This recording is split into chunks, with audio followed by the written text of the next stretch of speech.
Hello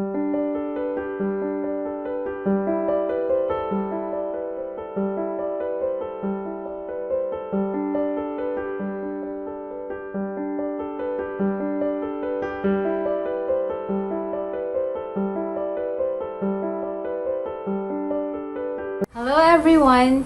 In last week's video, we discussed about the 3 simple steps in making the Sabbath day preparation easy. Now in this video, we're going to tackle 2 important Sabbath issues.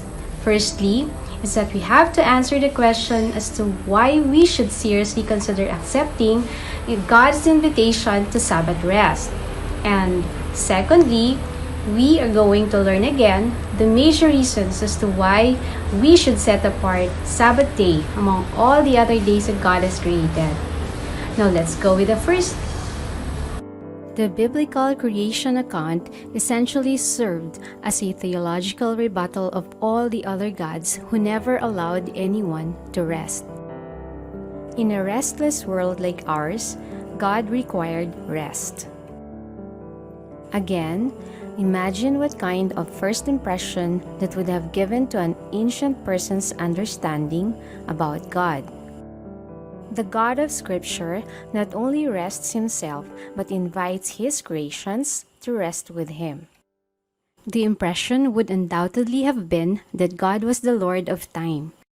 Time, it turns out, is one of the first components of the created order listed in the Genesis account, coming before any physical object such as light, animals, or humanity. God's entire creative action in making everything signifies not only his sovereignty, lordship, and authority over creation, but also his sovereignty over time. But what kind of time frame does God create? God creates a 7-day week. Genesis chapter 2, verse 2. Theologian Colin Ganton supports that the ordering of 7 days establishes a distinct relation between the present time and eternity.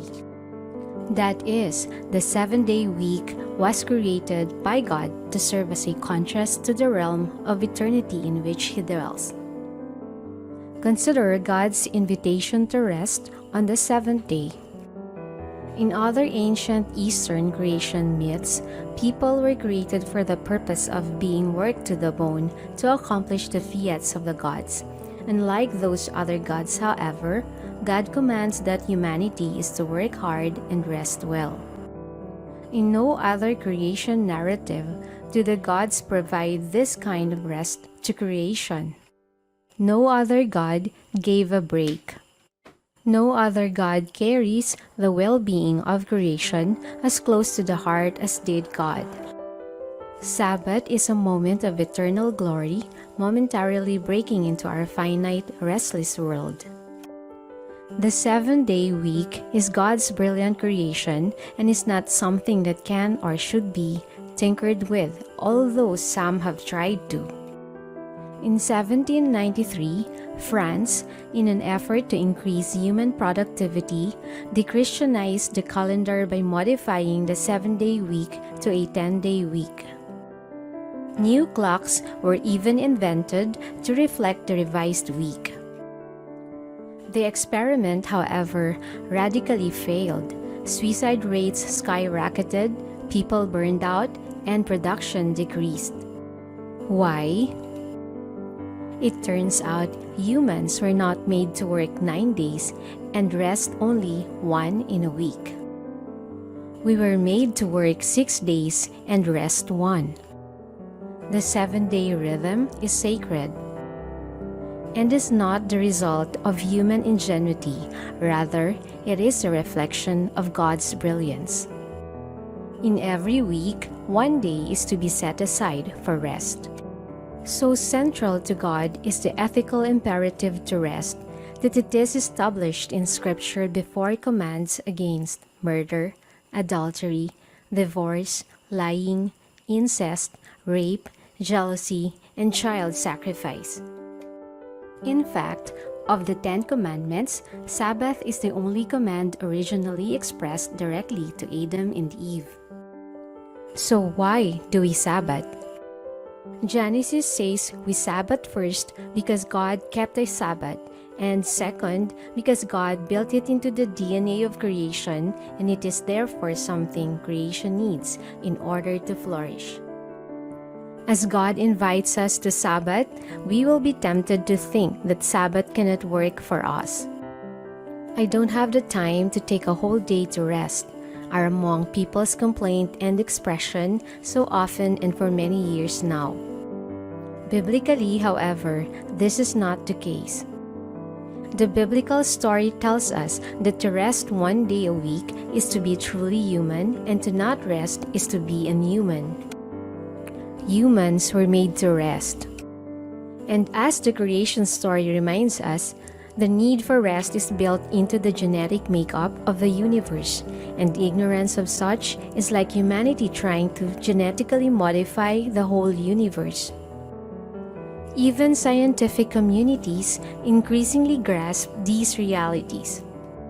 In 1974, nearly halfway through the 84-day mission aboard the Skylab space station, Colonel Polge requested a day of rest from mission control for his overworked and exhausted space crew. We have been overscheduled. We were just hustling the whole day. The work could be tiresome and tedious, though the view is spectacular. How spectacular the view and work must have been, but even a breathtaking view from space cannot relieve the human need for rest. What happened? NASA refused his request. Subsequently, the crew went on strike in space, a first of its kind. Disobeying orders, the crew took a space Sabbath. In response, ground control was forced to change their policy. To this day, NASA now schedules time for rest on all space travel. Did you notice that, brethren? Even NASA factors in rest. We should learn from France and from the scientific community's experience that God's rhythms can never be tinkered with. God invites us to rest, and even God rests, unless we feel stronger or wiser or better than God. Diving now to our second issue. The Sabbath day is a holy day, and we are to set it apart from all the other days. Exodus chapter 20, verse 8. It is the only thing God deems as holy in the creation story. The earth, space, land, stars, animals, even people are not designated as holy. Exodus chapter 20, verse 11. This holiness of the Sabbath is one of the distinctive marks of Jewish theology, but again, it is telling that there is no mention of a specific sacred place in the creation story. There is only a sacred day. While space and location are significant, it is important to note that the exact location of Eden is omitted. Yet we know that the Sabbath day is holy, and our first parents, Adam and Eve, were instructed to keep the seventh day holy. Brethren, please do not misread the text. They were not to make the Sabbath day holy. Humans cannot make anything holy. The Sabbath day's holiness is assumed. They were to keep the Sabbath day holy, which was already holy before they came to it. Now, how do we keep the Sabbath day holy? To keep it holy means consecrate, set apart, or sanctify. We are to make a distinction between the seventh day and the rest of the week. The Sabbath day is different, and we are to dedicate it wholly to the Lord. Exodus chapter 20, verse 8 to 11 expounds the matter.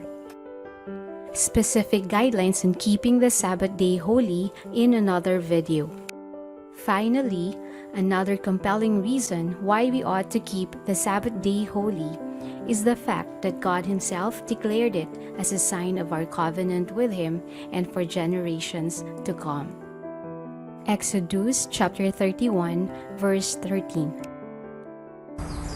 Brethren, we hope that this video ingrained more deeply in your hearts the value of Sabbath, to rest, and to keep it holy. More importantly, let us always remember that Sabbath keeping is a sign of the covenant between us and God. And be assured that whenever we set apart Sabbath day, we are also being set apart. If you like this video, please don't forget to share with loved ones. And please don't forget to click on the subscription button for more updates from this channel. Once again, this is Donna Ozawa, and from your family here at Amazing Word Ministries, we all wish you a blessed, happy Sabbath.